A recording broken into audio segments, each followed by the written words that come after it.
Hey, what's good, Lawler? I'm just decompress a little bit. Oh, wait. Yeah, my mic is on. Yeah. Yeah. Shit.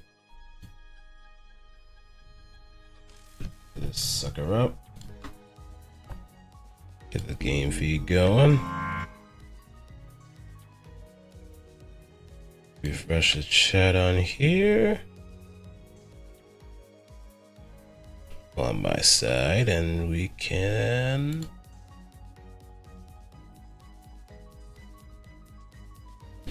get busy. We got a train to catch. It's a very horrifying train too.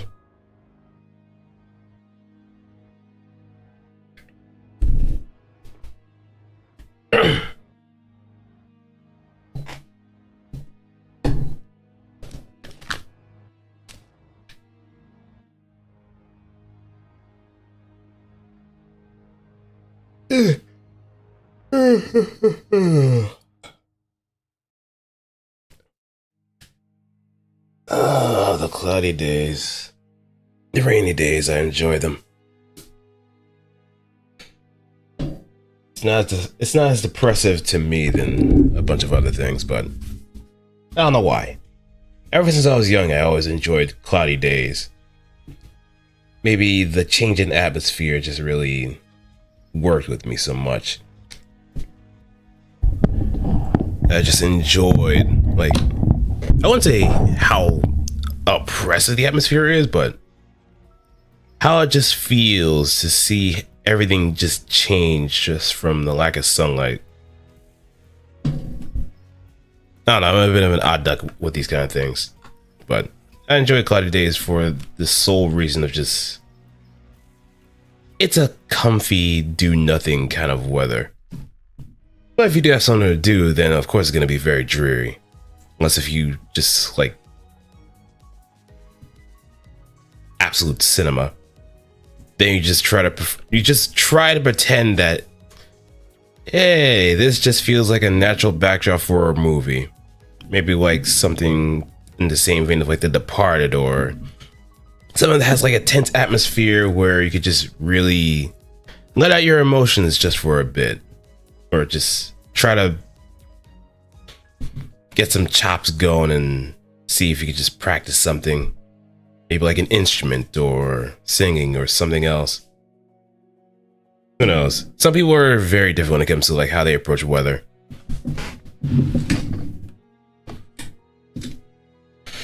Especially when it comes to certain seasons too. Cloudy days on a winter, yeah, that is probably a blow up. Also, let me open my windows too, so I can get some fresh air. And yeah.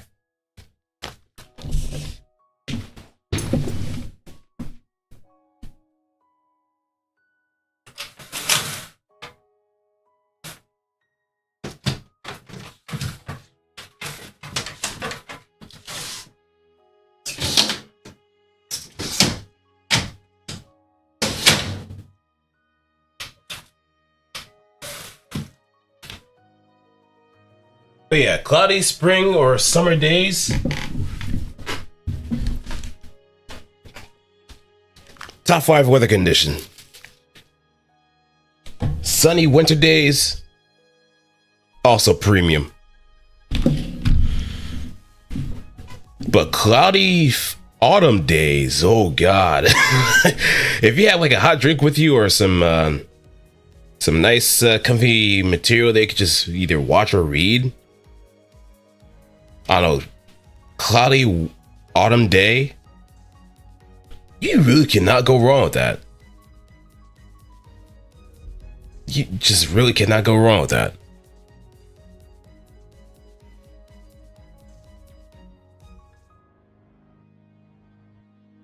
No, some drop frames. Well, I should be fine.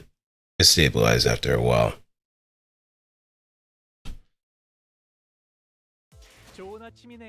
Oh, I got more mail.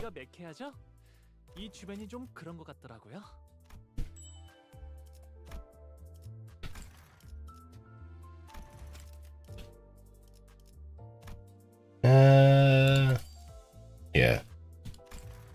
So, Clutter inside of meatballs. Yeah, I guess so. Having some meatballs would also be kind of nice too. Just all cooked up. Maybe just seared with a nice little butter on the skillet. Chopped up. So you could put it into like a nice little sandwich if you have any like marinara sauce or some pizza sauce or something or anything that would you could probably put on some on bread. That would be great. Either that or just probably have your own kind of like pasta with chopped up meatballs.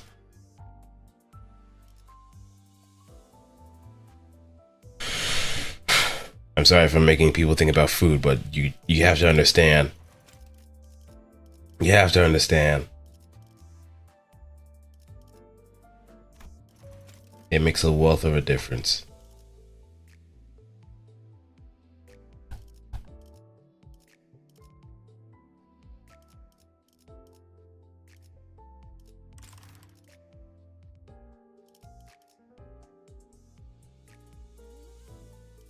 Also, if anybody wants, oh wait, let me see, customize.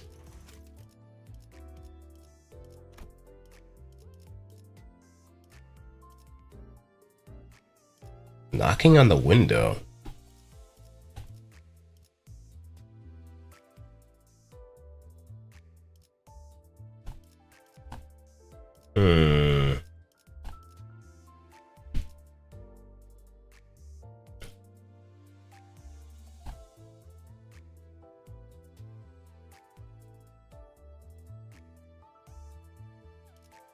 Let's go rainy day.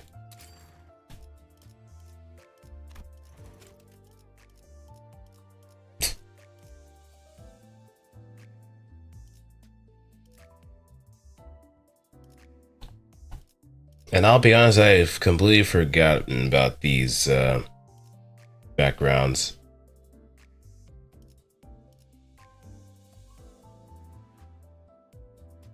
But I'll definitely add the either subterranean laboratory or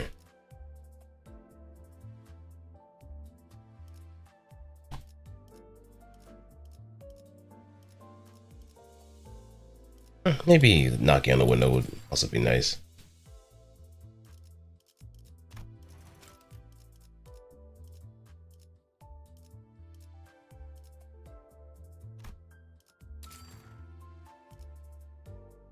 Yeah, that looks real nice.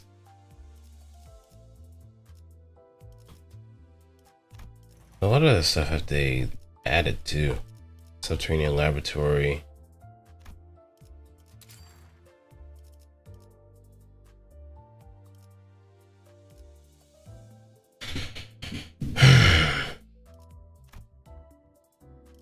We also probably need to change some things around too.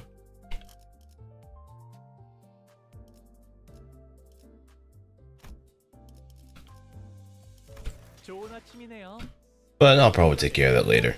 Right now, we have a murder mystery to, or I don't know if it is considered a mystery, but we got a case to solve.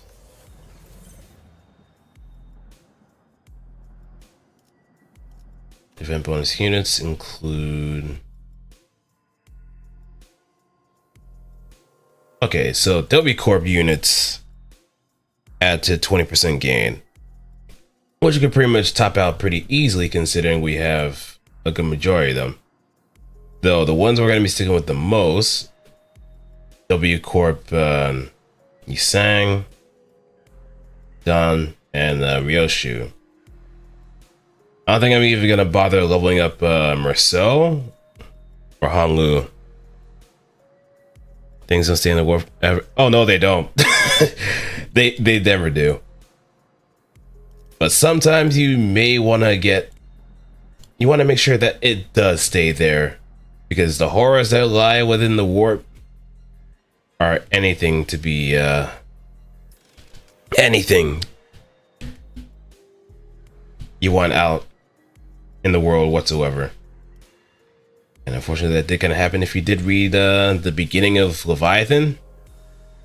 And if you've also beaten Library of Ruina, you got the true ending.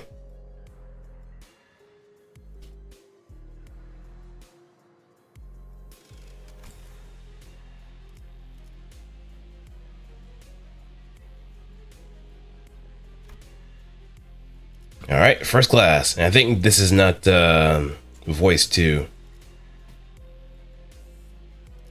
So I'm gonna do my voice acting chops. Yay! Haha. All right. How did this happen? First, we board the warp train to get to our next destination, P Corp. Got into our fancy first-class flash freeze hibernation capsules, and we're supposed to arrive at P Corp after a quick blink of an eye. But Dante, please respond. There's... The first thing I saw when my vision returned was the perplexed look on Faust, who had entered hibernation at the same time as I did. Wait, you remember this story? Huh. Then I realized that we woke up mid-transit on the warp train, which could only mean that we're now stranded in some lost unknown dimension? Dante, I understand your considerable degree of disorientation, but what the hell happened? First things first. Let's rewind and return to the very start of this highly unfavorable situation we find ourselves in. A few days ago. Our next destination is Our next destination is to a warp train, Dante. What? Yep, that's where it all started. There I was, still perplexed by the incidents at T-Corp, with my awful idea of clearing the air by asking for Gilius of our next destination. Not knowing the storm that my innocent question would bring. Verily, I must have misheard thee. I'm certain you heard me right, Don Quixote. We are now en route to T-Corp warp station. We are now en route to the T-Corp warp train station. That warp train station must have some conundrum that must be resolved there. Indeed, a quest that must be swiftly addressed at the station, yes? Did a distortion pop up at Did a distortion pop up at one of the warp platforms or something? I see they are now significantly less disinclined to take some side jobs, but no. We are boarding the warp train to get to P Corp. End of story. There's nothing between the lines, so don't try reading into it. It was only natural that the sinners immediately fell into a state of collective dumbfounded shock. None of the sinners have any history of working at W Corp, but we're actually taking that train. Through what vague information we could gather from their identities, we all had some fragmentary knowledge about the terrible secrets of the warp train's operations. I initially considered hiding this information from the rest of the sinners, but since sharing things with everyone and letting them get their 2 cents in usually ended up being pretty helpful more often than not, I'm sharing more of these as of late. Though I have very dim, if present at all, recollections of the time during which I wear the identities. It can be determined from the conversational records between the manager and the identities that the mechanism behind the warp train's operations can be deemed as somewhat bizarre and inefficient. Oh yeah! It's like that 10-second trip is actually... Okay, yeah, I'm definitely not all the way here. It's that 10-second trip that actually takes a long time, right? And when the train reaches the destination, they wipe the passengers' memories? I also heard that passengers get so tired and weary that they start literally ripping and tearing into one another. Sounds like I might finally have a chance to see a masterpiece with my own eyes. Even when the sinners wear the identities through my identity cards, the identity's memories or beliefs do not bleed into them once it's over and done with.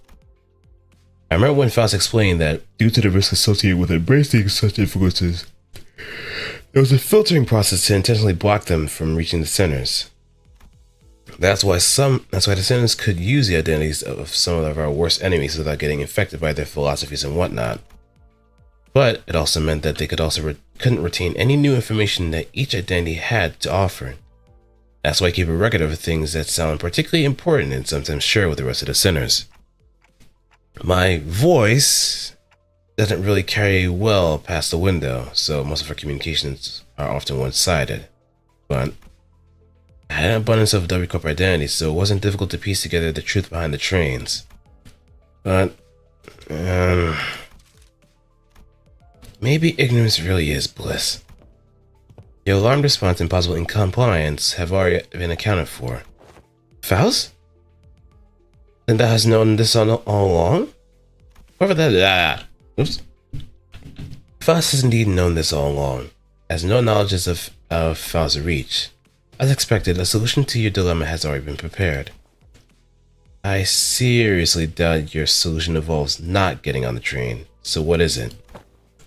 The bus? Oh, what about this bus? There's no way this thing fit inside a train car. Cardon vetoes, too. No one to feed Mephi when Cardon's gone. Miss Faust. The rearmost tail cars of the warp trains are all freight cars. This is where Mephistopheles will be safely fastened and transported. And the LCB will have the benefit of boarding as first-class passengers. The bus begins to swell with a noise again, though in slightly different air to the alarm response from earlier. First-class passengers? What, the seats for the most pompous toffs?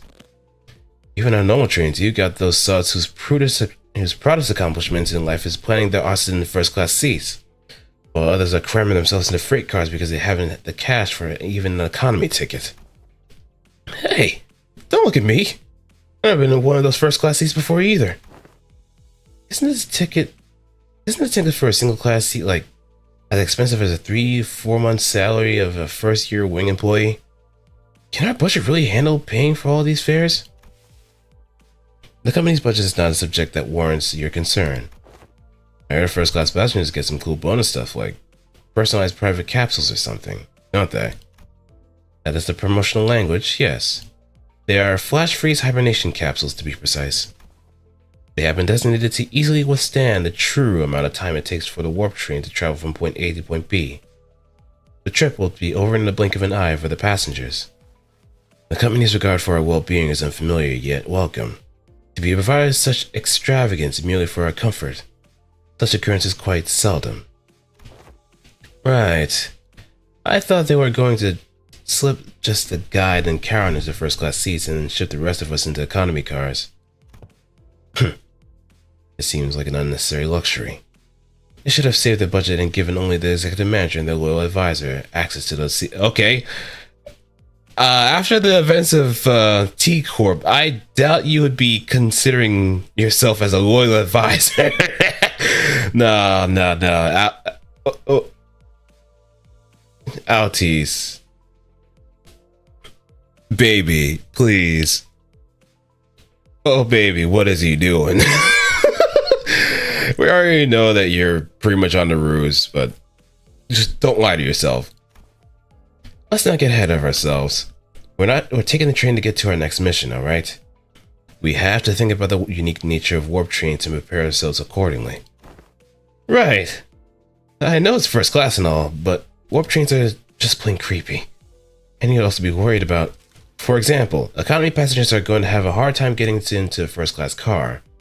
If they can even attempt to open it, I mean, I'm pretty sure the door separating the cars is ironclad.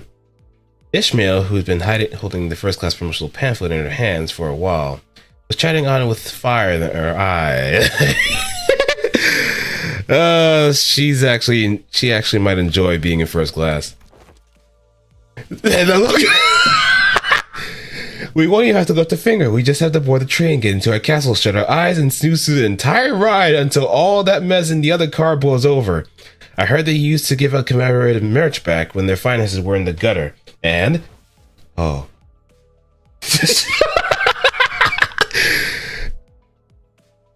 I think she probably has her own kind of way of showing anxiety, too. Because when she becomes a chatterbox, And I think this was something that was prevalent during her Kanto. When she talks a lot, she is very anxious or very hyper focused on a particular aspect of something else. Like just like how she talked about Ahab to such great degree in volatility, so to speak. When she's calm, she speaks a bit less, but a bit more forward. But on the flip side, she is an absolute wreck. A true adventure is not without its hardships. Yet, even the most exalted of heroes cannot venture without respite. And in very rare occasions, the hero may even deign to select a first-class seat to rest in place of a quaint inn. Indeed, indeed. Seems like everyone was at least somewhat interested in the fabled first-class seats of warp trains. I guess since there was a growing consensus among the sinners that even a warp train trip might be acceptable if it meant that they could ride in the first-class seats. Yeah, it was good, Denso. How's it going? I'll board the train if I must. Is first-class seating mandatory? I prefer the scenic route. Don't want to miss out on all the fun. Hercules pretended not to hear Ryoshi's question. Yeah. Murder boner. And through the identity stories and whatnot, I think you see the most of it if you do play the earlier chapters of Library of Ruina, especially when you get to the mower and cleanup crew stories. And then after that is the town we should never really talk about anymore. Doing some research? Oh, what kind of research? Or what's the topic of the research, in fact? Very well. Then I assume that we're all in agreement. Let's go. I have a matter of great import to discuss with thee. What is it? Out with it, lass. Beating around the bush ain't like you.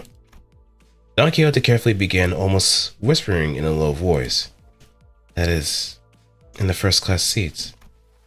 I've heard tell that we must board with our feet freed from our boots. Doth that claim hold water? Oh, come on now. What kind of nonsense gossip is this coming from this time? I'm looking to replace my backpack and check a military surplus store. Oh, okay. Oh, your old bag is kind of giving way, or are you just looking for an upgrade? Tis no gossip. Forsooth, I've overheard aught from those who we've walked past there today, and when one of them inquired, you know that you gotta go barefoot in first class, right? The other responded, of course, man. What am I, stupid? Old bag is fine. I just use it for my stuff. Ah, okay. Doth the traveler speak true Ishmael? Don't ask me. I've never been on one of these before. I don't remember seeing anything like that in the pamphlet. Give me a sec. Oh, but I want another bag that can hold myself comfortable. Oh, okay, I get you now. I didn't know there was actually a military surplus stores in the city. Huh.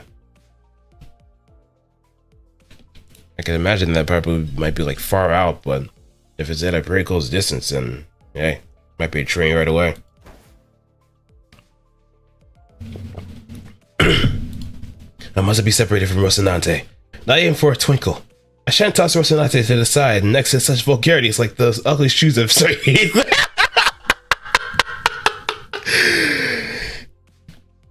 Just catching a stray.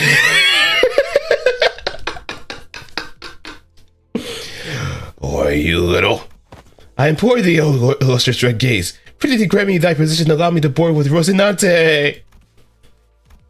I expected Vergilius to answer with his usual exasperated rebuff, but this time he responded in a somewhat serious, if tainted by that familiar annoyance tone. Fine. Keep your shoes on.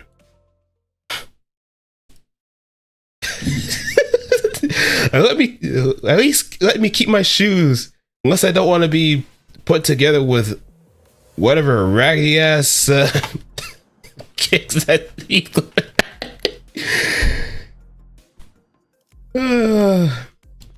Oh, the dream ending is gonna be I don't know if it's gonna be so painful for Don, but who knows. I know what a better bag, dedicated running shoe. Sounds like you're gonna be planning on either hiking or camping, or yeah, mostly hiking.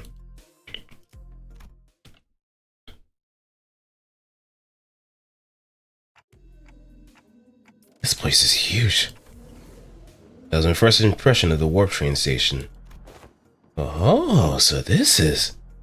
Don Quixote shouted vibrantly, immediately recovered from her previous apprehension from the sheer possibility that she might be separated from Rocinante, her sneakers. So each nest has one of these massive structures in them? I got nothing. Boy, know anything about what they're asking? Heathcliff asked, gesturing to Marceau with his chin.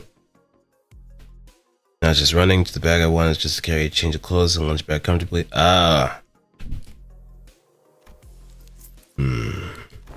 Every warp train station has been built with a general design philosophy that draws from the respective nest architectural idiosyncrasies. It can be said that many critics in relevant fields praise the warp train stations as one of the many cultural cornerstones of the city. I have no idea when it happened, but Heathcliff started treating Marceau like a walking encyclopedia from time to time. Marceau! Young Marceau! How old is she? Because I'm starting to get the idea that her being in her 30s is starting to make a little bit of sense. And if he's young, maybe he might be in his 20s or maybe mid-20s? Oh, is this passenger over yonder from one from the west? Incorrect. Leather-based clothing and metal armor are predominant fashion trends often visible in the outfits of the Western population. While the individual cloth-based style is something ubiquitously observed through the population of North and South, they are largely considered to be Eastern fashion trend, rarely seen among Western. Prithee, slow thyself, for I must take a record of thy lectures. What wisdom dost thou have to impart regarding those of the fashion of the Northern region? I have once espied in a magazine that they are garbled in loose-fitting outfits. Understandably so, given the colder climate of the region. An opportunity for a first-hand observation stands before you. Whoa! Ah! 3 seconds of screaming due one of utter fascination, the other of unmitigated frustration. What the shit? You never put out my eardrums! You're one to talk. Dude, I've got an audible frequency range expansion implanted in my eardrums. Holy shit, man! Now, get the hell out of my way. You're blocking the walkway like a ragtag band of hicks who's never seen a warp train before. Spot an observation. Damn it. I take the train all the way here for an expedition only to lose my target, and now these assholes are trying to blow out my eardrums. Great. Just great. I love this. Guys, is it that obvious that we've never been on a warp train before? And the ticket fee came straight out of my damn pocket. Whoa, watch out, big fella. Someone gets seriously hurt if you keep swinging those 4 arms around, each holding a weapon to boot. Prithee, without standing still for but a moment to satisfy a few inquiries of mine regarding the outfit? Oh, yes, stand in absolute stillness for 5 minutes, and I... Seriously! The fix with the particularly impressive set of prosthetic arms spent a few minutes venting several of his numerous grievances at us before storming off into a different platform. Indeed. Just grand, this city of sundry odd personalities. I'm pretty sure he was thinking about the same thing. I guess the city really is full of people with full body prosthetics. Oh, he knows for sure because his family was responsible for that too, before they got killed. That's when Virginia slowly walked up to our group. Well, then, we'll rendezvous at the destination. Huh? Wilt thou, the illustrious Red Gaze, not right alongside us? Nebuchadnezzar policy demands that those with the title of color board a train separately prepared for them instead. Oh, are you like riding the first class plus or something? That's a color for you, I guess. supposed to treat him in the wings no matter where he goes. Karan wants to go back to Mephi. Mephi will be lonely. I already told you, you can't, Karan. On 3 separate occasions in which I brought you those multi-flavored candies, humans are not allowed to board the freight cars. Then, Miss Faust? Yes. Regulus, after exchanging a knowing look and a nod with Faust, escorted the particularly peeved Karan away. Dante, let us proceed this way. We followed Faust's guidance to the entrance to our train car. Damn. Oh, hey. My cousin's starting to come back. Ooh. Hey, these must be the field with complimentary food and drinks of the first class seats. Heck yeah. Of course. Quality stuff like these gotta be included with the insane pricing. The general response to this room was surprise at the rows upon rows of expensive-looking sizable capsules. Flash freeze hibernation, huh? I guess it really freezes our bodies in a flash. Faust, are these flash freeze hibernation devices safe? Please elaborate on your exact definition of safe. These things are supposed to freeze us solid, right? Can we really come back from something like that? Thinking from my backpack answer, just need to measure the lockers and I'll be good. Yeah, I guess when it comes to the capacity, that's the most important thing, is whether or not it can be actually fit inside the locker or not. Usually lockers tend to be very narrow depending on if it's a lot of people in the workplace, so I guess that's something to really kind of take into consideration. After all, not all lockers are built equal. A flash freeze hibernation device will put you in a temporary state of death caused by rapid cellular cryopreservation process. However, the rapidity of the process prevents damage to your cell walls during the phase change. Therefore, in most normal cases, this will not cause any issues. Faust is aware that this model has fully resolved cell walls breaching issue caused by cryogenic density change by ice, crystal, growths, or hydrogen molecules. I missed about half of what you said, but your point is that it's safe, right? Yes, as far as Faust is aware. Even if an issue were to arise during the journey, because everyone will be reverted to their states at the beginning of the train upon arrival, there won't be any lasting complications from said problem. Oh, you got some real talent dragging out something simple as a "yeah, it's safe" to so many words, seriously. Indeed, as Faust's talents are not limited to a singular field. That was a cheeky joke, was it? Okay, but it still leaves a lot to be worried about. Wait, there was something odd about the way that she phrased that. As far as Faust is aware. Are you saying it could be wrong? As a general rule, Faust does not err. However, Faust is also not a divine being. There are certain information in the world that Faust is yet to have access to. Therefore, while Faust may speak the facts, what is said may not always align with the truth. Okay. Don't call first class for nothing. I guess B Corp's is way up there in the northernmost corner of the city. But this thing will take us there in the blink of an eye. That's one hell of a time saver. Hoo-ha, hoo-ha, hoo-ha! Prepare thyself, Rocinante. Thus begins the long jaunt. Oh, I've been meaning to ask, Don Quixote. Do you, wash those shoes? Where'd that come from, Rogia? No, I mean, like, think back when we were inside that whale. When that whale blew up, we got all kinds of its gross, slimy bits on us. They were on our clothes, our shoes, everything. Yeah. And do you remember how much work it took us to clean our bloody, fishy flesh gunk clothing? This really isn't something I want to revisit, but yeah. Right. And do you also remember how Don Quixote never took her shoes off once during that whole ordeal? Okay, I guess they do look a bit filthy. I ask thee, dear compatriots, hast thou ever witnessed an errant knight who leaves the side of their beloved steed? Can't say I've ever witnessed a knight before, though. Then thou shalt know, starting now, behold it, hearken to it, and remember it well. They never quiet down, do they? Oh, have you been on one of these, Altis? I've been treated to premium VIP seats similar to Grandiosity back when. This is nothing to fuss over. Faustus, who was sitting there, shaking her leg, suddenly asked Faust a question. Hey, you commented that no accidents ever occurred on one of these first-class cars, yes? In order to prevent cases of unnecessary anxiety and misgivings among the sinners, the history of accidents that has never occurred aboard warp trains will not be shared. Wait, what the? Oh, I think we're leaving soon. Alright, let me see.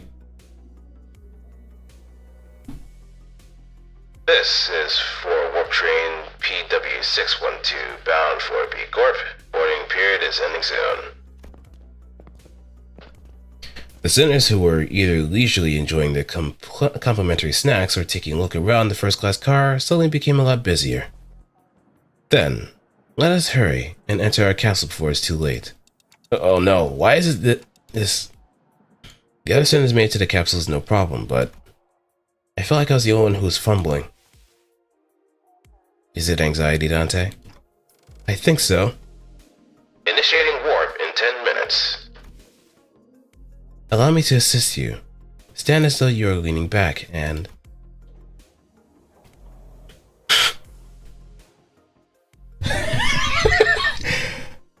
Don. I think next one is Yisang. Onglu's over there. Kind of far back, I think there's Ryoshu. And that's Faust in the center. Faust expertly guided me into the capsule as though she'd done something like this before, then pressed the button inside the capsule that closed the hatch. Do not worry too much. We'll meet again in but a moment, Dante. I thought I heard a brief sigh, but the hatch shut tightly before I could ask her anything. Initiating warp. Please confirm that your seatbelts are firmly fastened. Stand clear from the closing doors. Bing bong. The last thing I saw before my capsule began to fill with gas was Faust climbing into her own capsule opposite of mine. I had no idea then what she really meant by "we will meet again in but a moment." Dante, you must wake up. Dante. But one thing I knew for sure was an inconceivable situation has occurred. That something had seriously gone wrong. Anything good happening on the warp train? Ah, please. That's just a myth.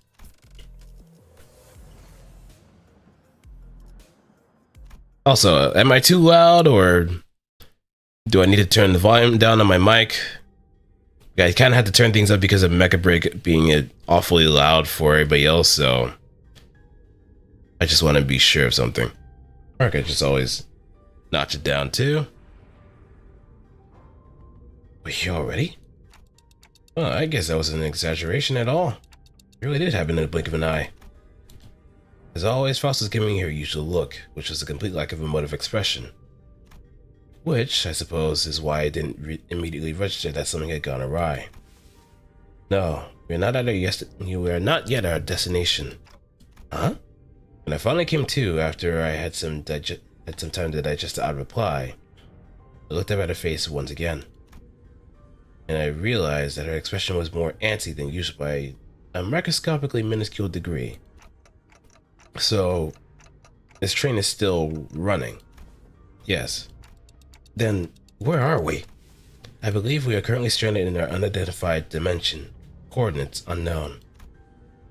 I took a reflexive deep breath from the sheer horror of the numerous implications stuffed into that dryly delivered sentence. Breathe in. Breathe out. And don't panic. When that passed, the first thing struck my mind was that we were about to suffer the very thing that we were so worried about. I see. But I found myself calming down. Yeah, this had to be part of Faust's plan. She probably saw this coming from a mile away. I'm sure she's about to proudly tell me every little detail about her plan that will help us out of this situation. But this is all part of the plan, right, Faust?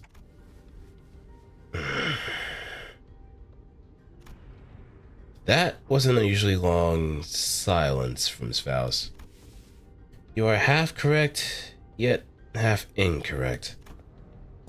With that, Faust led me to flounder in the chaotic stream of vaguely terrifying information as she began stopping by each capsule to wake the sinners.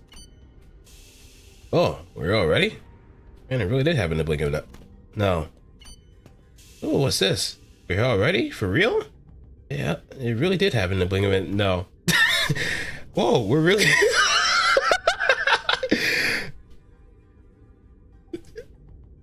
it's a preemptive no that you always do, Denzel. No, we're not here. Wow, whoa, really? We're here already? I guess we're really worrying over nothing. No. Oh, no. Yet I have not uttered a single word. There was a brief cheer, a little hurrah about regaining our colors, followed by a flat-toned explanation of our current predicament, which was followed by a long, loaded silence, which was a sequence of events I had the pleasure of watching play out in about 10 consecutive occasions. Dante, understanding your confusion. However, perhaps an elaboration of our present circumstances is necessary. And that brings us to the present. Let me get this right. This train's still running, and we're drifting through some unknown dimension. Ooh. All about that struck me as quite dramatic. Most importantly, are you saying that you already knew that this would happen, Faust? Yes. What the hell's wrong with you? Huh? The Zimmers each begin to voice their anger. Of course, this wasn't the first time Faust and Vickers intentionally and knowingly omitted certain details about events in our path. What, are you insane? Thought we could just retreat and or jump out that door when stuff hits the fan. Opening the door will result in nearly immediate destruction of the physical body. But hey, Fal, at least you know what to do like you always do. You've got a plan, right? Plan machine broke. Right? Faust, whom I had never seen at a loss for words, was oddly long instances of silence. What's up with her? Lass looks totally out of it today. She gave me a sideways glance. There must be something she can't discuss in front of the sinners. Guys, let's pause for a bit. She said something inconceivable has happened. The other sinner's angle is completely understandable. It also makes sense that this considered lack of communication is harming our trust in Faust. Okay. Alright.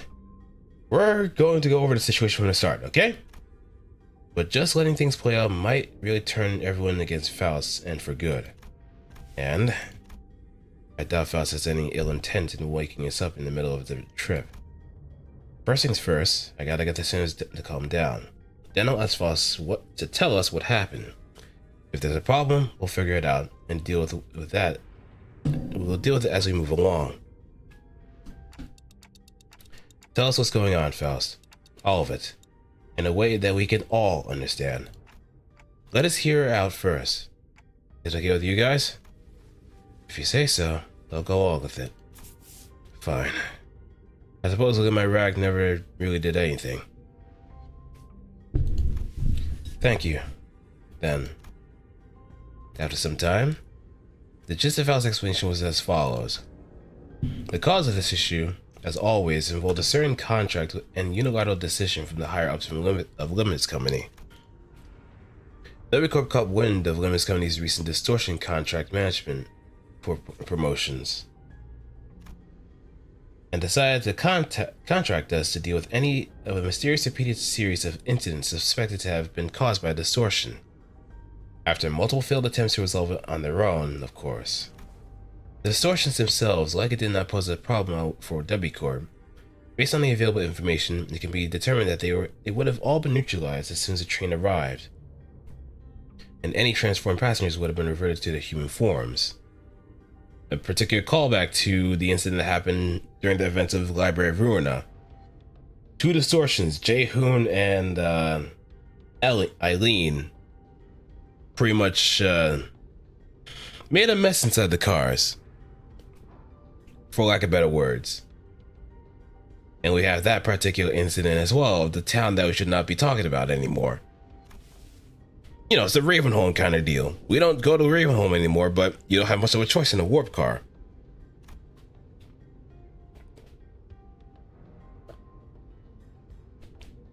The real issue was that the passengers were disappearing. Passengers? Spirited away? Well, that's such an impossibility aboard these trains, is it not? That is the question, for which we must discover the precise cause and effect of. Did W Corp share anything to get us started? Yeah, well, those two definitely made a mess inside that particular warp car, that warp train. And all for the sick fun of it. The puppeteer and the blood red...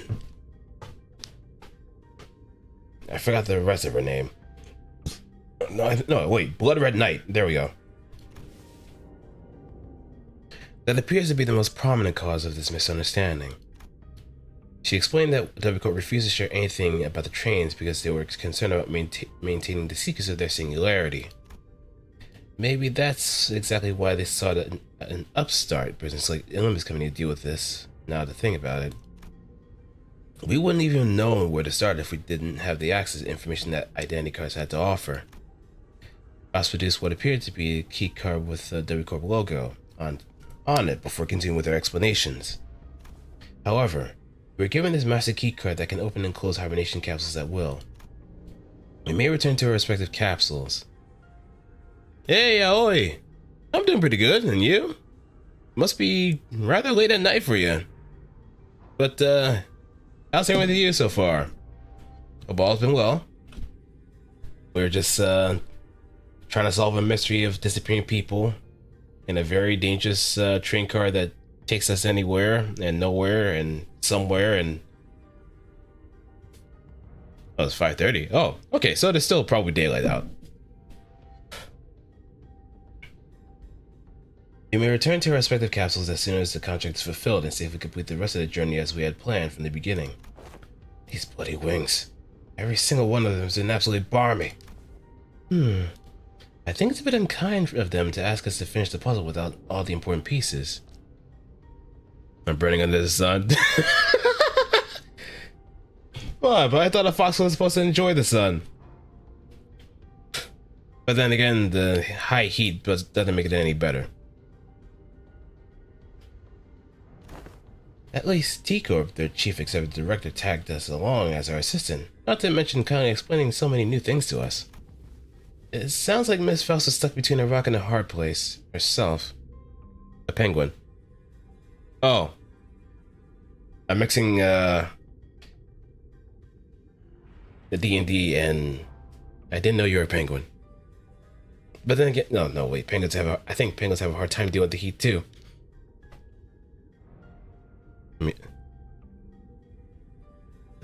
Right, that's another thing.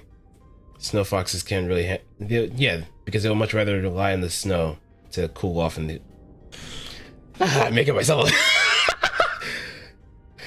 I'm making myself look like a goober. Some sinners grow more receptive after our explanations, albeit with a sigh. I would appreciate it if you at least give us a hint.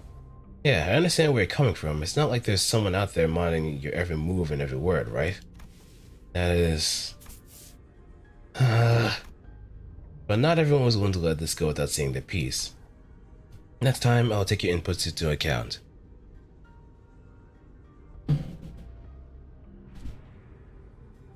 Yeah, we do have a lengthy explanation about snow. Especially about that mountain region. Especially about that mountain region. And it's everything I can do for her. It's an undeniable truth that Faust is disappointed the sinners with what she's done. But she is Faust, after all. I'm sure she has backup plans to get us out of this situation. So what's next on our agenda? Yeah, what's done is done, right? Besides, it's not like we gotta rot away for thousands of years inside this metal box. It is something I must first discuss with Dante. The mountain snow is very soft and light, especially during spring. Oh yeah, especially it's perfect for little winter excursions here and there. On the warp train now. Yes, we're on the warp train now. I love the collective horror. I love the collective horror that everybody has for warp trains now that they are somewhat familiar with it. Especially if they like play the Library of Ruina. Especially. Or if anything involving warp drives never ends well. We have Event Horizon being a good example. Where you take one mistaken warp can send you straight to hell without even knowing it until freaky shit happens. Because we all know what happened during Ruina. Yes, but we do not want to talk about it here. Unless we want to show the horrors of what goes on there. Will you bring me all this? Yeah. Consider the promise. Consider the promise that we'll go to the Snowlands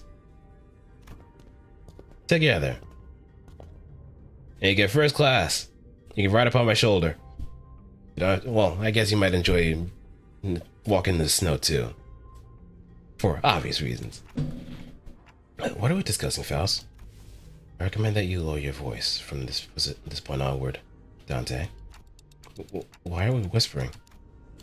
Her secretive attitude only served to exacerbate my already battered sense of safety. My connection to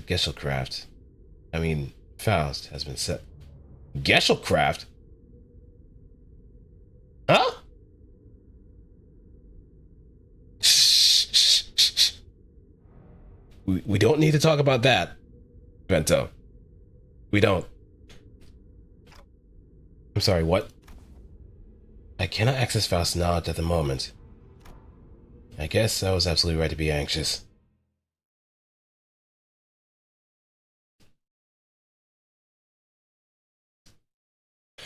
So, Faust basically lost her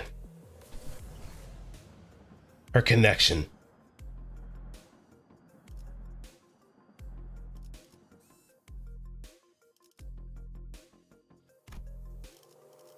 Oh, we have backup units too. That's gonna be interesting.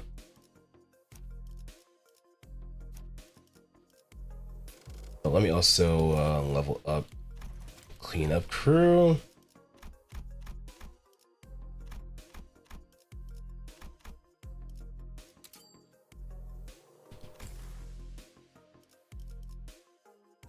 I could also probably switch out bygone days for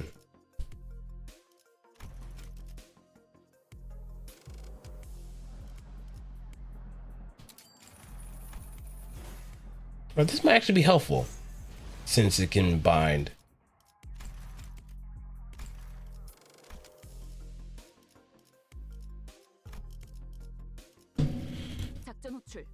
Okay.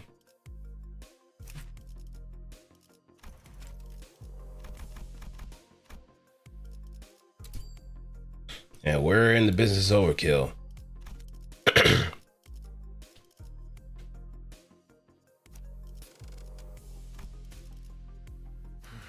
The W Corp one? Yeah, it's pretty cool. Oh no, he's just absolutely dead tired. He's just like me, for real. The morning commute. It's unbearable.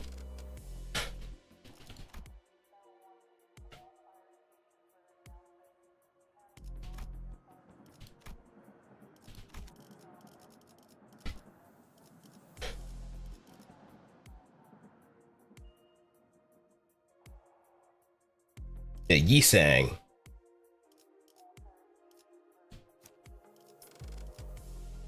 Let's see. I think we can probably stick with 준비되었어요. 출발합니다. 마치 마침내 현장 투입인가?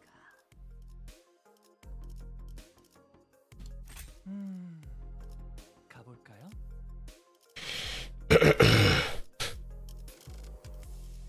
You ever seen Yisang looking like the average American retail worker? Oh yeah. The defeat in her eyes is pretty much palpable. 전가요? 준비되었습니다. And let me level the one who grips. The one who shall grip. It's like a fucking truck, especially against the mechanical amalgamations. Or actually.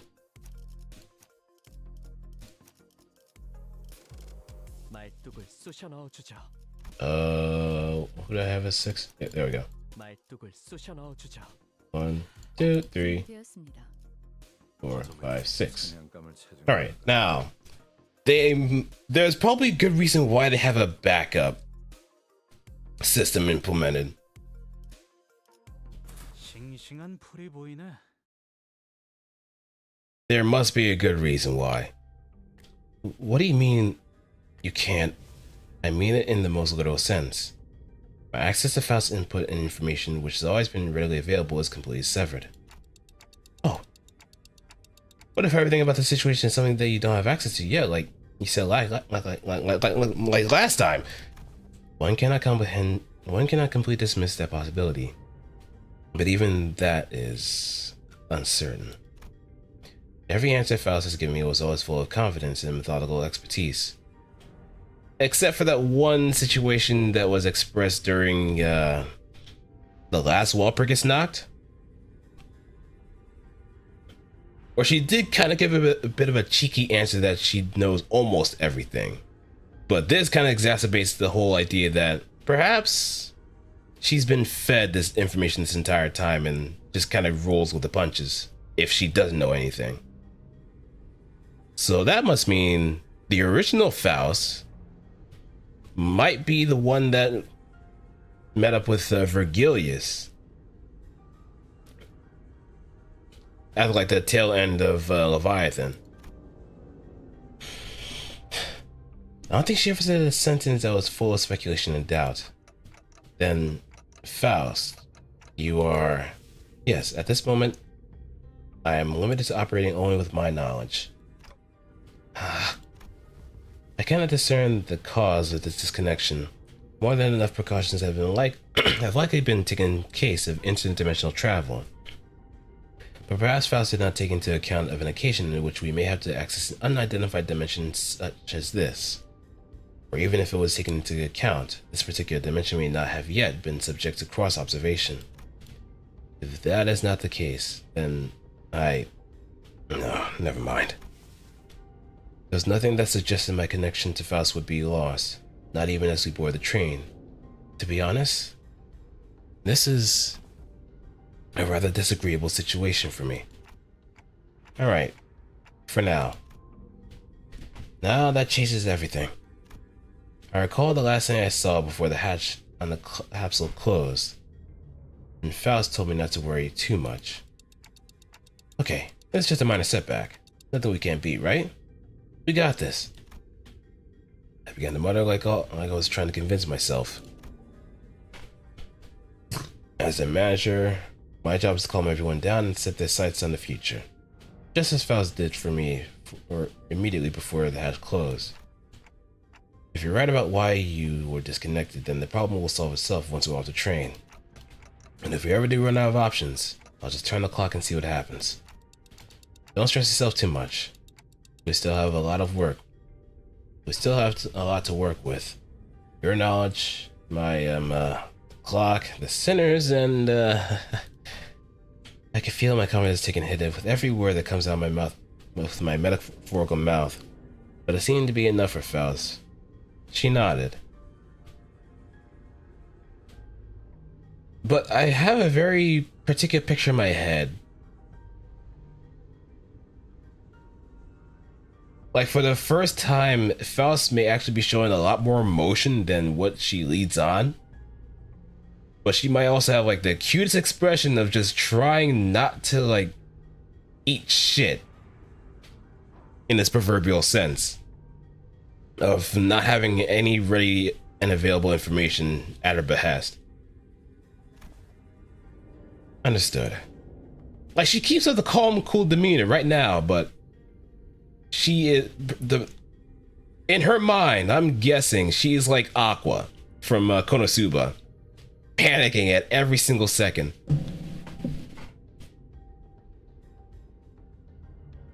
Just absolute panic.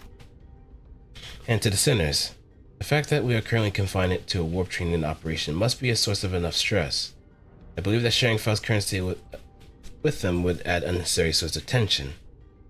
Oh yeah, they'll probably, one of them will probably instantly corrode on the spot. One of them being Sinclair. What, so reckon this door ain't gonna do anything? We're all gonna bite it once it opens. We're all gonna bite it once it opens. Yeah. We're all gonna bite it. How can I? How can I frame this one? Frame the tone of this. We're all gonna bite it once it opens, yeah? How many times do I have to tell you that you're not even strong enough to break this door down? Someone who read the pamphlet. A billion years in this box. Yeah, good idea.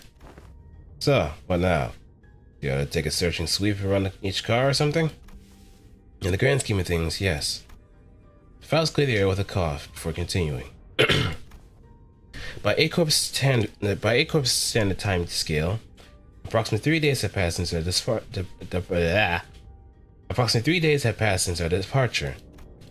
As for the contract between Limbus Company and W Corp, I acquired the master key card placed inside my capsule and adjusted the hatch settings to open automatically in 3 days. 3 days, huh? I feel like I just blinked. I guess that's hibernation for you.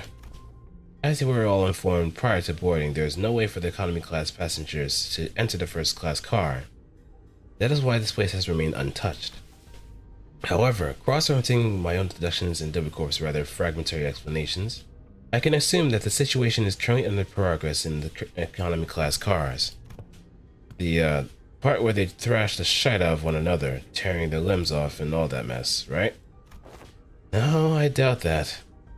I don't think it gets that bad in just 3 days. Besides, that's supposed to be business as usual for W Corp, right?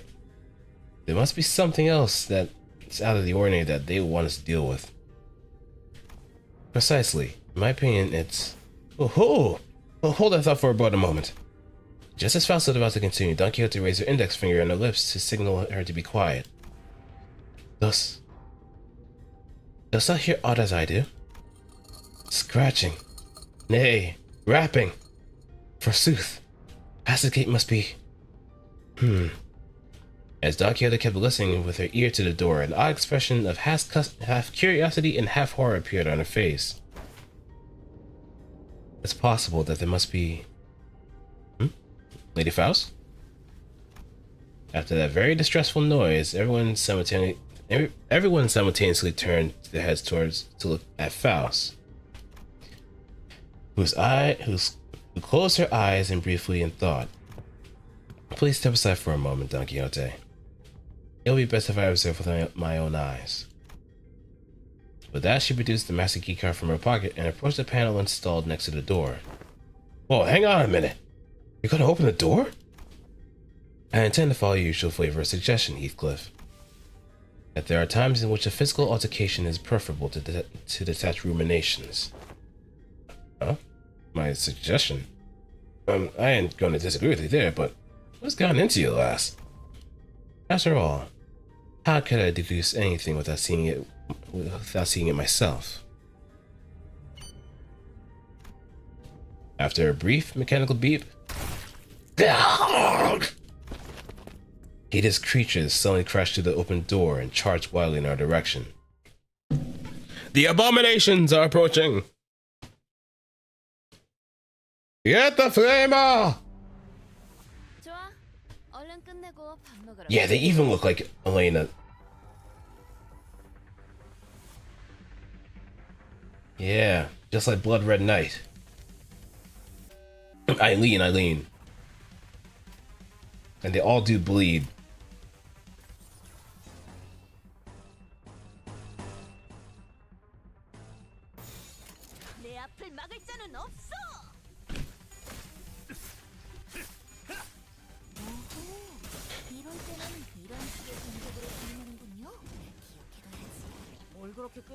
뭐랍니까? 실전에는 다 기세라니까. Coagulated blood, so. 전 지역 진입. Oh, now they're indexed too. 네, 입감 양호합니다.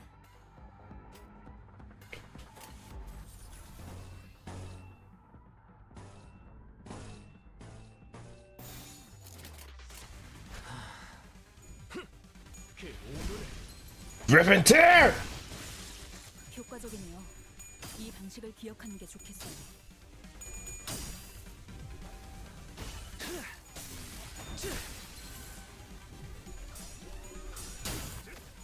이시는군요. 날 뛰어보라고. 지금이 기회인 것 같소. 다음은 어디요?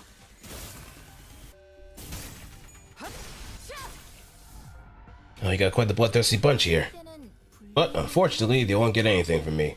결국에는 유리한 구도를 불길 만들어낸 것 속으로. 같은데 쉬시게 다 죽어라.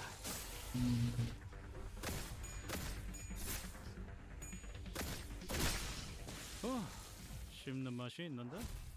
All hostility suppressed.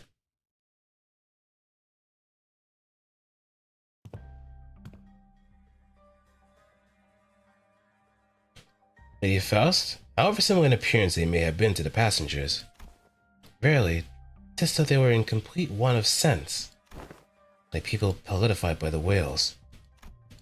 Don Quixote hesitated until the last minute before raising a weapon to fight them. She hangs her head mournfully.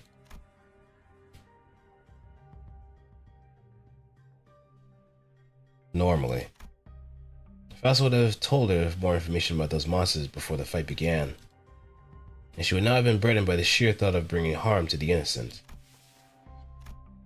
Faust began searching the area, closely observing various bodies in the general area for information. You appear particularly inquisitive today, Miss Faust. Huh, yeah. Aren't you usually the one who has all the answers while racking our brains trying to come up with something? Since we're starting to feel that there's something off about Faust's behavior, they might soon realize that there's something wrong with Faust right now. Don Quixote? They are not dead. Huh? Observe closer. The parts are all tethered to one another by something, are they not? Oh. It appears that the flow of time has ceased in this space. Therefore, it allows that the connections that tether their bodies to life and away from death remain intact. To my relief, Faust managed to correctly figure out what was going on like her usual self, even if it took her slightly longer than it usually does. Hey, what'd I say? We got this. Huh? What was that about? Oh, nothing. But I'd forgotten that not all sinners were content with nodding along with whatever information Faust told us. The flow of time has ceased aboard a warp train, is it? Yusang grew pensive, seeing that Faust's lips parted for a moment before closing shut. I was starting to get a good read on her. There was an unmistakable look of regret, no matter how short-lived. Howbeit, would it not be more accurate to muse that flow of time has desolate to the point where, to an extra-dimensional observer, it is slow to a stop?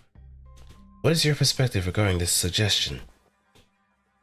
Yes, that's the most rational suggestion, Yusang.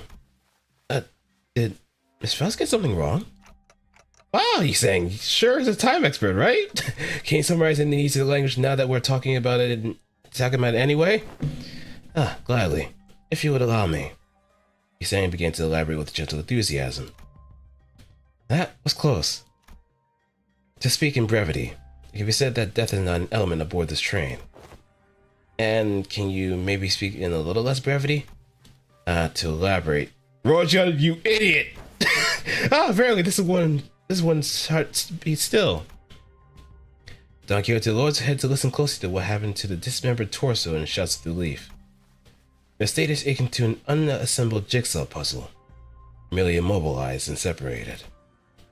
Though their corpus has been sundered, the concept of death is still as at a state, for all intents and purposes, eternal delay aboard this train. Existence in continuance of moratorium. Forced, they are, to be tethered upon the tiniest, yet tenacious thread of life. I ill understood what has been said here, yet they are not dead all the same, If their severed parts are all connected, then it could be said that no matter how entangled their bodies become, it is not impossible to eventually gather the parts together to form a single passenger. Like that one time. Thus, naturally, we can determine how and why the profession W Corp's cleanup agent has come to be. I see. Because someone will have to categorize and reconstruct these puzzles once the journey is over. It's really baffling to me like a job like that even exists. Ever seen a wing that isn't baffling in every sense of that word? Still, I guess that means that as long as the train arrives at the station, they'll be all put back together like nothing happened. It's just like Spirit Airlines. You take the train, you take a ride on Spirit Airlines, knowing the risks of possible death or mutilation because of how cheaply made their planes are.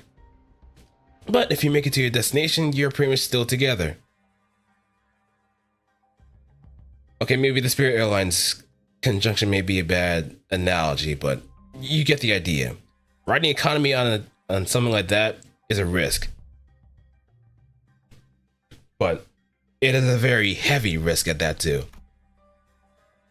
It's a lot more versatile when I have to look at it in person. That's quite the auspicious news among ill tidings indeed. It soon clicked Man, I cannot read today, can I? It soon clicked to me what Faust was, though with some effort trying to do as I watched Don Quixote sigh with relief. Maybe Faust is trying to cheer Don Quixote up in her own way. The other Faust wouldn't find it necessary to do something like that. Dante. Huh? What's up? Oh, time to whisper, right? Indeed. I intend to collect further intelligence. Well, if there's anything I can tell you. Faust cast a dark gaze towards a chunk of flesh. The gaze remained fixed upon them as she whispered. Are they distortions or abnormalities? Oh, yeah. I actually want to ask you about that. They weren't humans, that's for sure. From them, I felt the same sensation I felt from monsters. Something inexplicable. An unclear sensation or an aura. I felt this somewhere before, I'm sure of it, but I couldn't quite pinpoint the source of this sensation. One thing I do know for sure is that the sensation was not the same feeling I got from abnormalities, distortions, or even Picatula. If I had to lean one way or the other, I'd say that they're closer to distortions. I'm sorry, I don't think they're either of those. Is it difficult to be certain at the moment? Again, I'm not sure how I can explain this, but they're very, very similar to distortions. But also different. If you had to ask, then I'm gonna guess Faust doesn't know. Faust may know, but I, at this moment, have no way of knowing. I feel like I should apologize for that. There's no need, Dante. Though the information you provided me is rather ambiguous, it helped me to do something of worth. And collecting intelligence myself and creating deductions based on sparse information is quite... She paused, holding a bloody, slimy chunk of flesh in her hands. Did she just smile to herself with gore in her hands? Ooh, finally the awakening.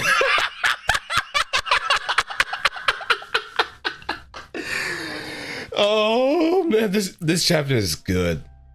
This chapter is good.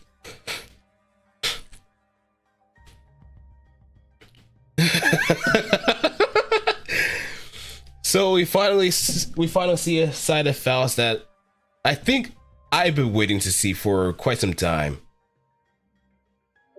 The one to come out of her shell.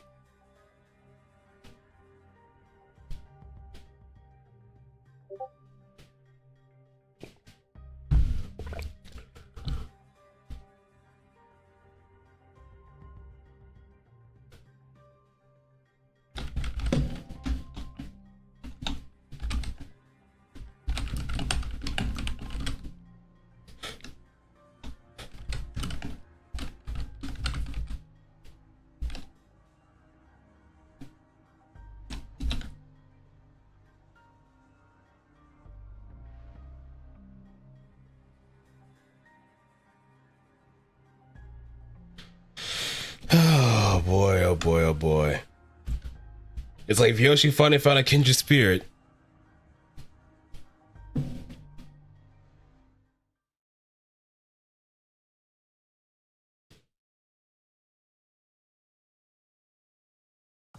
당연한 결과죠. 저는 선택받았으니까. 그렇겠죠? The multi-crack office.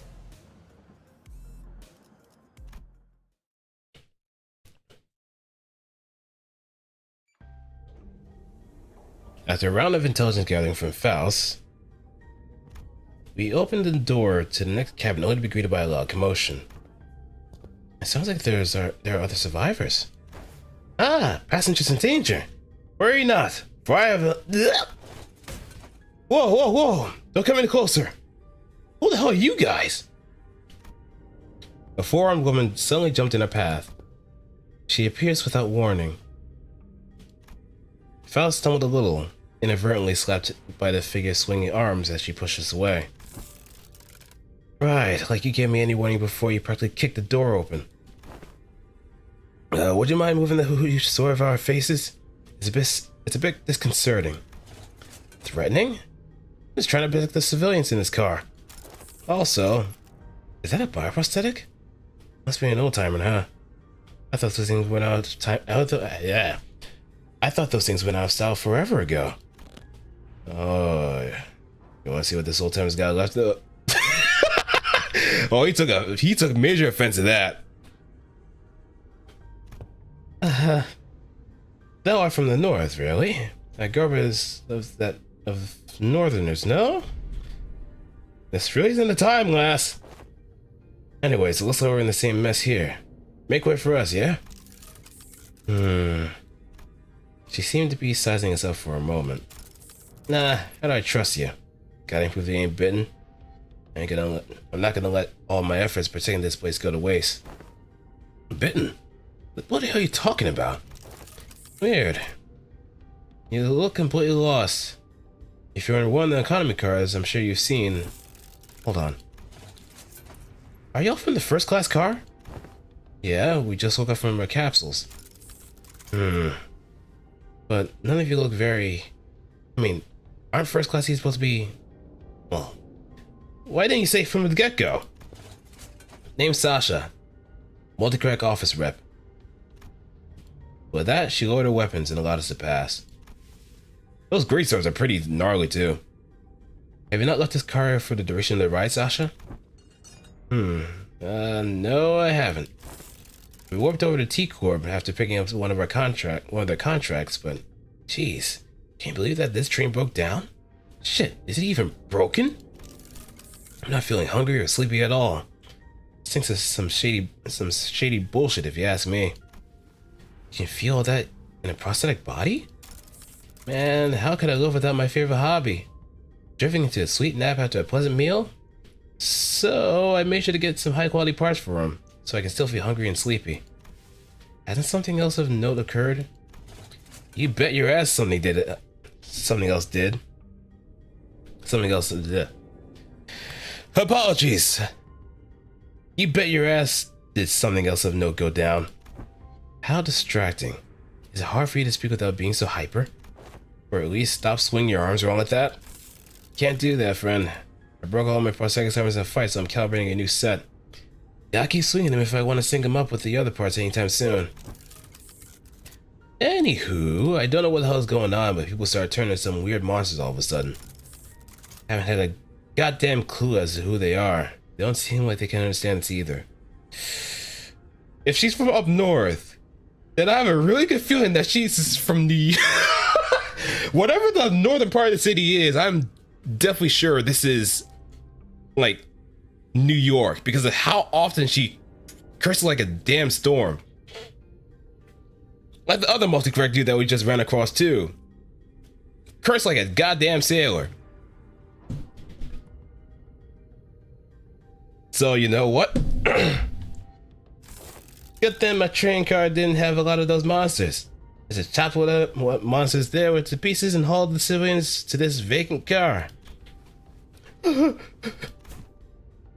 3201 red colors, 3202 red colors, You have decided to protect them despite the potential risk that they might transform as well.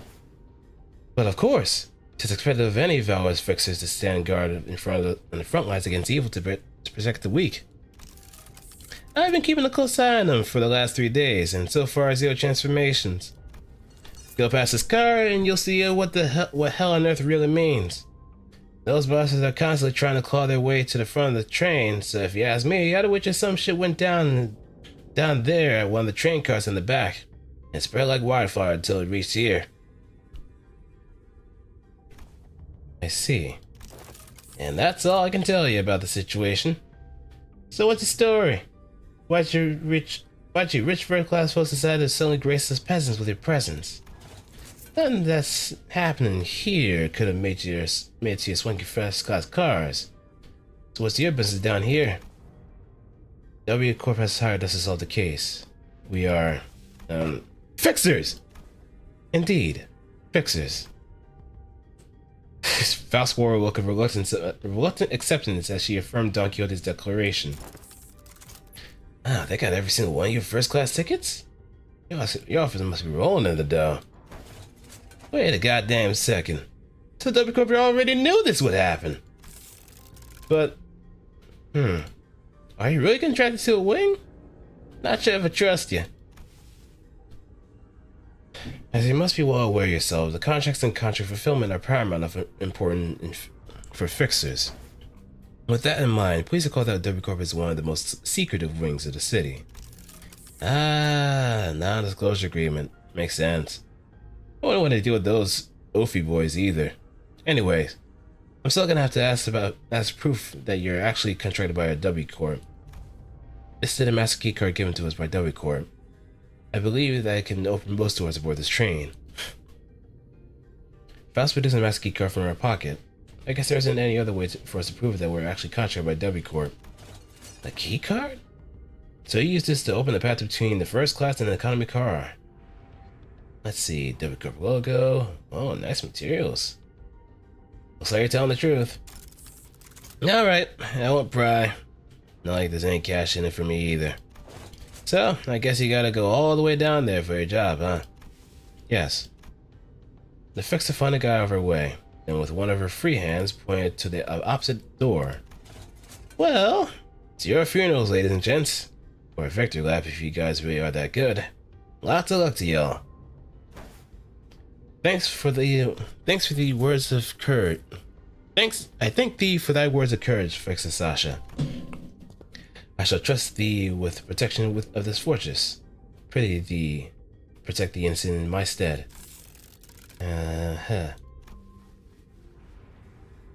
Big sis, are you a fixer? I couldn't see with some monsters in the train cars behind us. Oh? Just as you were about to reach the other end of the car, a little passenger pulled on Don Quixote's coattails.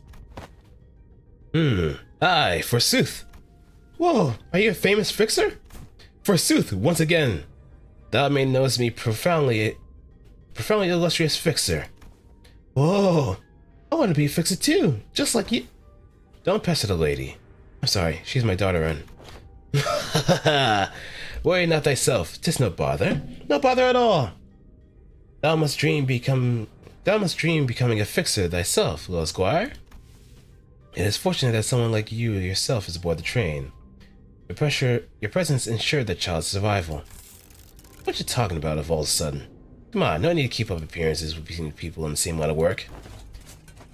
I'm just here to collect some sweet emergency contract fees from each and every one of you. Each and every one of them. Are you two on something or what? I see. I don't think Don Quixote needs to hear what she just said. Didn't know he could be like that, Faust. He like, what? You knew there was no way that Fixer was actually there to protect him out of pure goodwill. But you decided to go along with Don Quixote's delusions anyway. Am I right? I don't think she's treating them as delusions. Don is actually saving her ass from getting found out. Good move.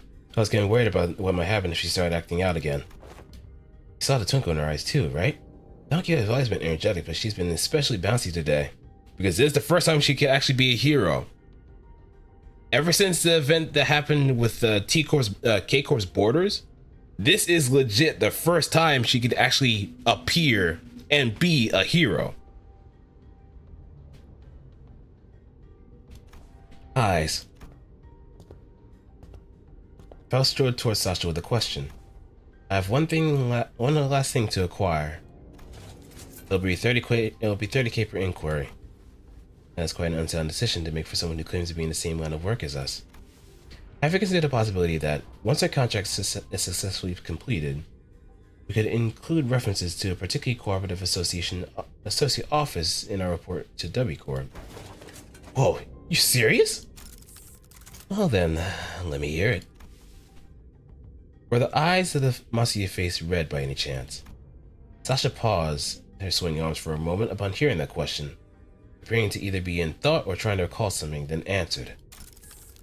I don't know. It was a pretty hectic battle in a narrow hallway, so I didn't have a wherewithal to get a good look at their eyes.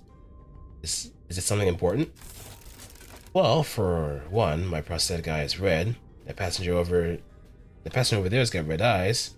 Oh, you there with the lady with the big swords also got red eyes too. What is someone out there paying cash for info on red eyes or something?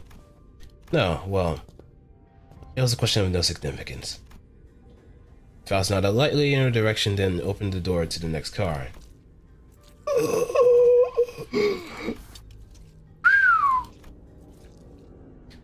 It was just as we had feared. The scene that appeared before us looked like it came straight out of a painting of hell. Of course! Of course! Of course! Hell screen!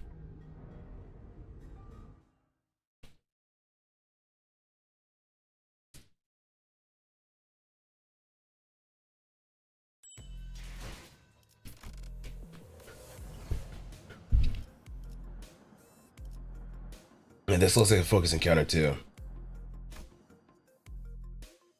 빨리 시작하시죠.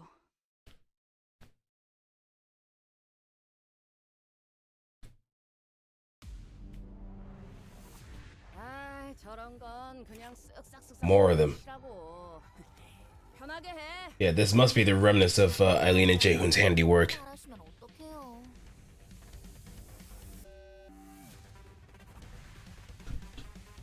No doubt about that. There we go. No mercy. 불길 속으로.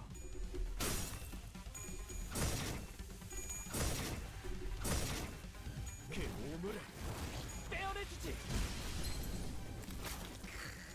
시원하네. 아, 술맛을 돋궈주는 좋은 공격이었어. 약점을 잘 찾았답니다. Fragility. 앞에 무방비해진 개체가 있네요.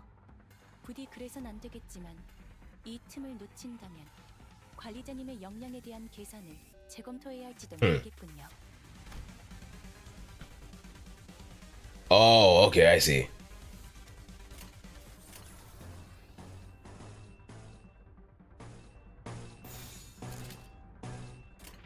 내가 눈에 새겨주지.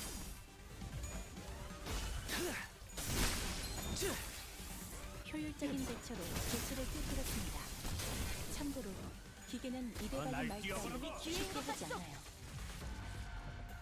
참, 이런 상황인데도 You know, I thought they would be attacking each other too because of the lack of, 한 번 더 해보죠. well, the blood on everybody else. But let's get a coup de grace going.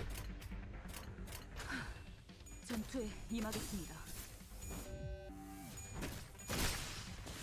완벽한 한방. 있는데? 시원한 걸. 다음은 어디요? 효과적이네요. 이 방식을 기억하는 게 좋겠어요. 맘. 소란이 줄었네요. Done deal.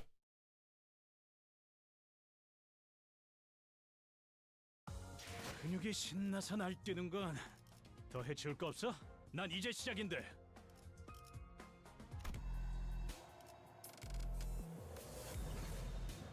Oh, and it's getting progressively tougher.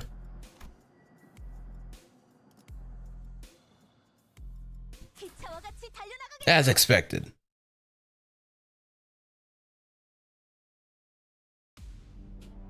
부상 없이 나오는 게 최고야. 알지? 당신들은 상관없을지도요?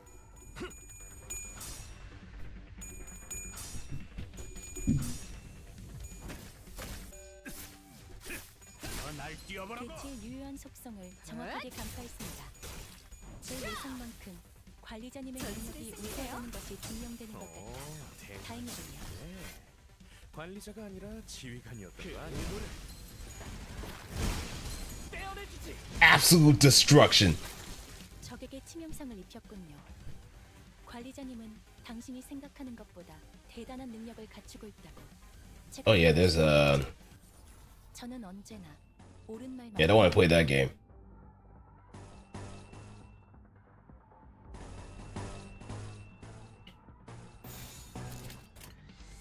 내가 눈에 새겨주지.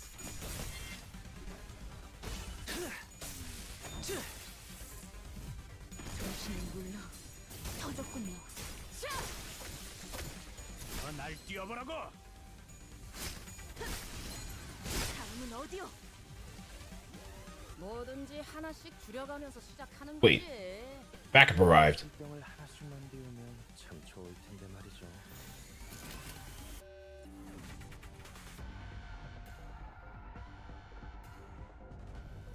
I haven't lost a lot of health, so there's no point in using AED. AEDD. 전투에 임하겠습니다.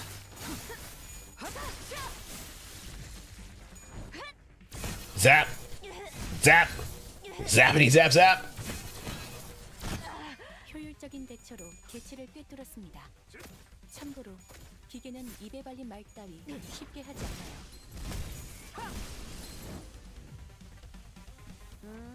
금방 오케이. 곳으로 돌아갈 수 있겠다. 그치?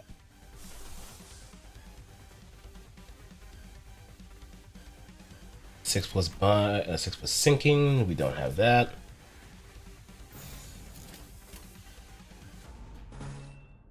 Oh yeah, plenty. So let's let it rip.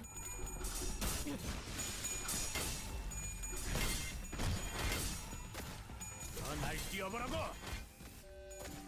날 뛰어보라고. 씹는 맛이 있는데.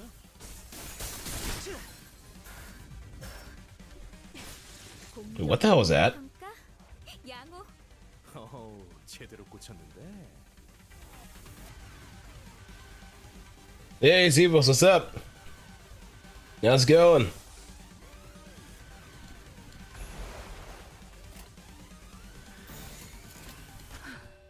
전투에 임하겠습니다. How's your afternoon starting? Hold up. 홀로 통치하는 자일지.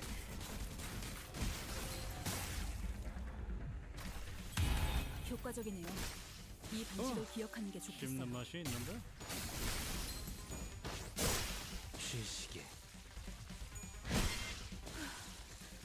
소란이 줄었네요.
All right, I'm back. I'm back.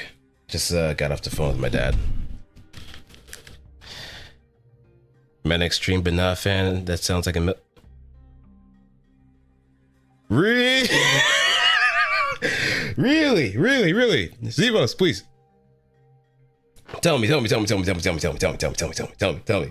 the deets. Give me the deets.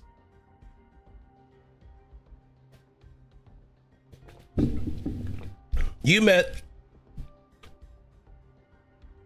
a banana fan out in the wild, in public.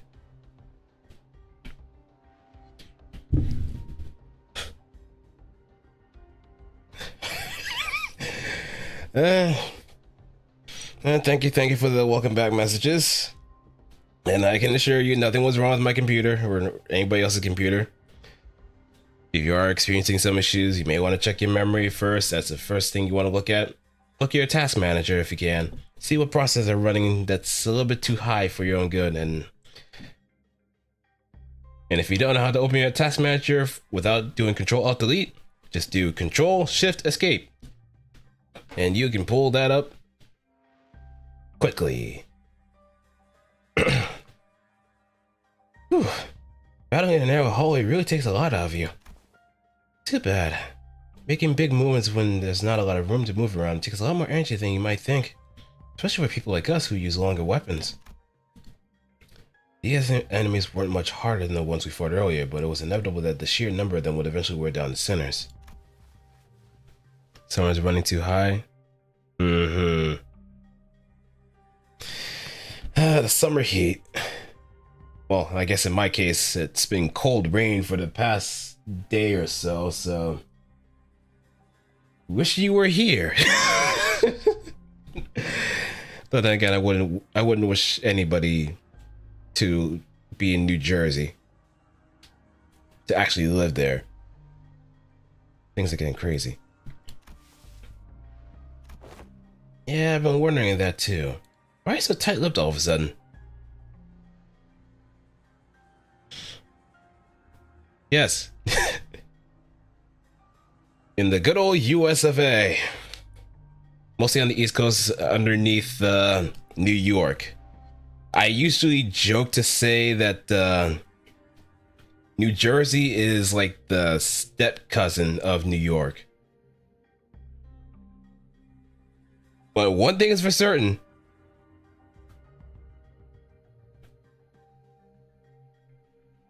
One thing is for certain.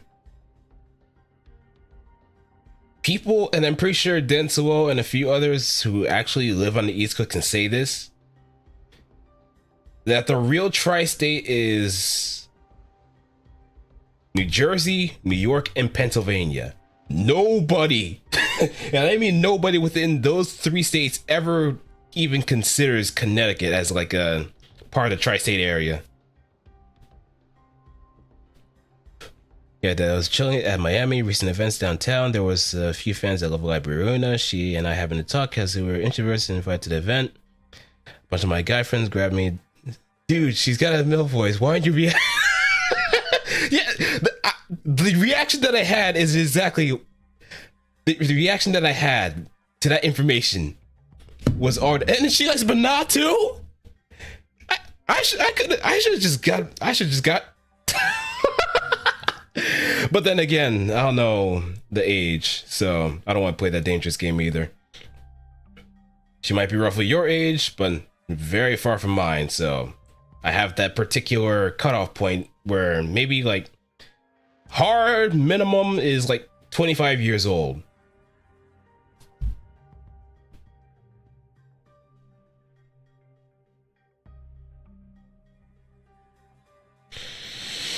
Oh. All right, got your foot in the door. Don't fumble, man. I believe in you, Zevos.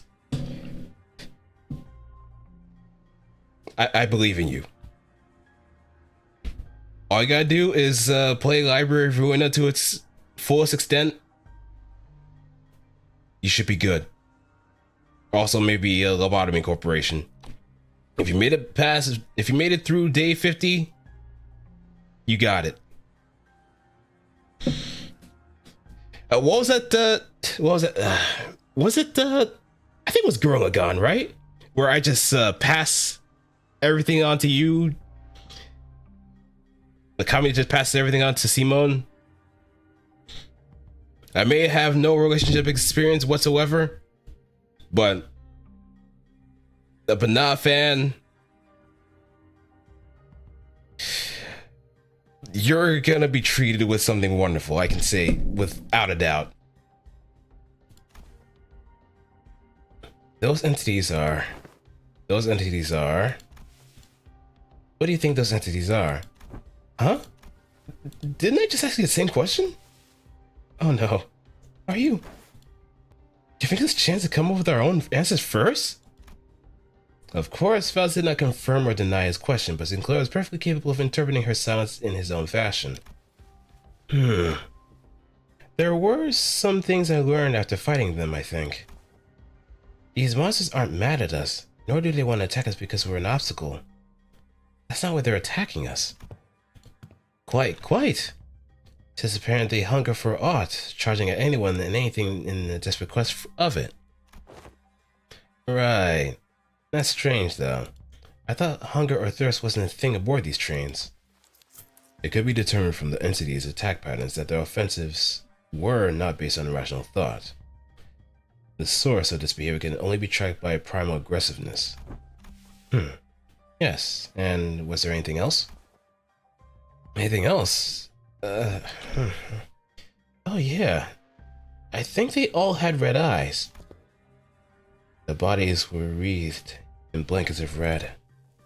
I smelled blood. So that's what it's likely they're made of. And it must be that red was congealed. Nay, crystallized blood. Thank you all. Your input has been very helpful. Yep, so they're the exact same. Yeah, let me see. I'm gonna have to take a look at the wiki because I'm going to confirm something.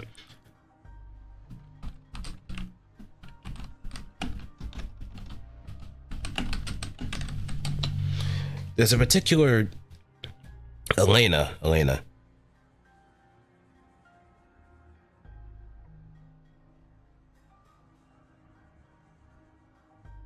I keep calling her Eileen for some reason.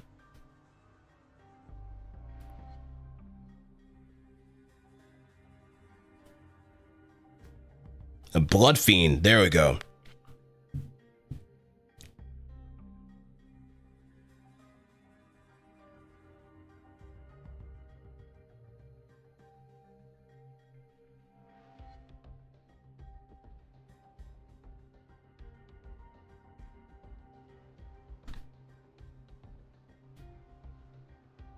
The Banat baddie.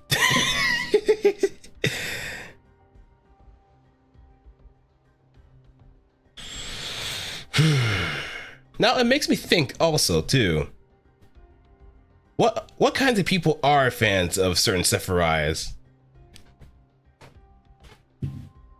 I can imagine like fans of Nezach are pretty like chill, most likely stoners. Or just like Separt. Well, they probably just like to casually drink. This is probably not helped by the fact that her Eileen sounds so much like. Oh yeah, that's right. She is like the same voice actor, I think. It doesn't help.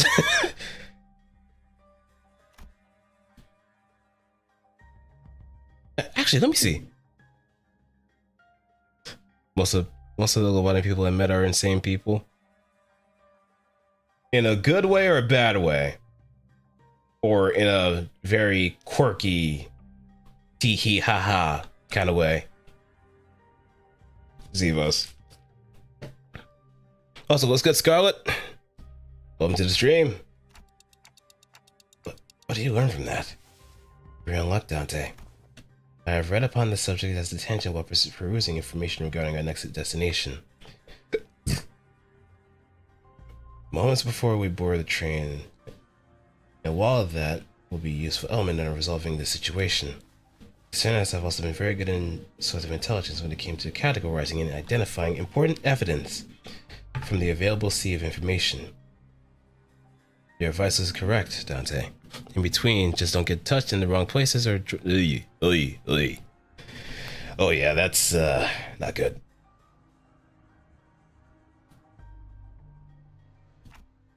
You mean you know what to do to blow this case wide open? Nothing can be said about with absolute certainty at the moment. However, this will be a good place for us to start. With that, Faust turned around and faced the rest of the sinners. I will now present before you a solution to this predicament. Huh? Is there something else we gotta do other than beating the crap out of whatever is in our way? That will not change, no. However, what I am about to share will give you a better understanding of the purpose behind W Corp's contract, and provide us with the possible means of finding the method by which we may complete it. It is of high likelihood that the entity behind these incidents on the train, and by extension, every incident of the same nature has occurred in the previous warp train trips, is a blood fiend.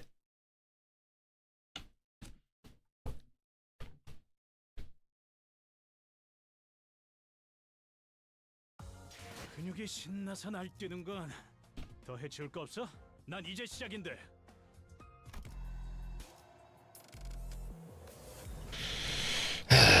Goddamn vampires. 애도의 시간이군.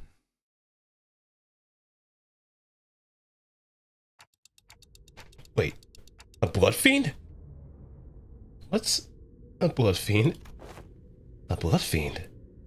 What in the name of the wings is that? Huh. You of all people haven't heard about blood fiends? Well, you are a team expert on obscure lore. Fairly, I have not once heard of these blood fiends. Perchance I have let a magazine article slip from memory. Don Quixote furrowed her brows, generally lost. It was as though that very word sounded alien to her. I thought they were just monsters in stories to scare children in the night. They're supposed to be afraid of garlic and sunlight, right? Ooh, that sounds a bit different from what I've heard. I think fear of garlic and sunlight is just a rumor, and what they're really afraid of is water. I've been briefed on the existence of blood fiends in the past, when I served as a commanding officer, and I've seen the dregs they command. Though my memory isn't very clear, I'm quite certain these monsters here do not resemble what I've seen. I've seen one who called himself a blood fiend among the fingers, but the thing is that blood fiends commanded weren't like these rubber textured ones. There's something off about this one. That one didn't spawn the dregs with abandon like these. But aren't you supposed to know this already? Yes, and I see that some sinners may have encountered blood fiends in the past. A long-winded explanation seems unnecessary. As many of you have stated thus far, the entities we face in this train do not appear to be blood fiends. In a sense, they are dreg-like beings that have failed to become kindreds.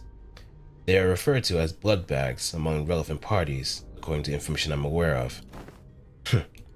Not a terrible name. Why would anyone name someone blood bags? As had been said prior, it is impossible for passengers to disappear aboard the warp trains under normal circumstances. Though our reserve of intelligence regarding warp trains or W Corp is vast, if incomplete, we could not find a possible exception to the above rule. Within the reserve of intelligence, however, I have discovered that inserting a previously unseen variable into the equation allows for a formulation of a new hypothesis. Wait, you're saying these blood fiends can completely erase people or passengers from existence? A more accurate descriptor would be to say that they are either dissolved or vaporized. Dissolved? No matter the degree of violence the passengers may indulge in, no matter how severe the damage may be, the warp trains can revert them to their initial states at the beginning of the journey. Among several interpretations of the word violence involves cannibalization, of course. Ugh. However, all the passengers' collective time is a moratorium for the duration of the train's operation. Digestion is not a biological process that should be active. In other words, even the devoured passengers could be reconstructed.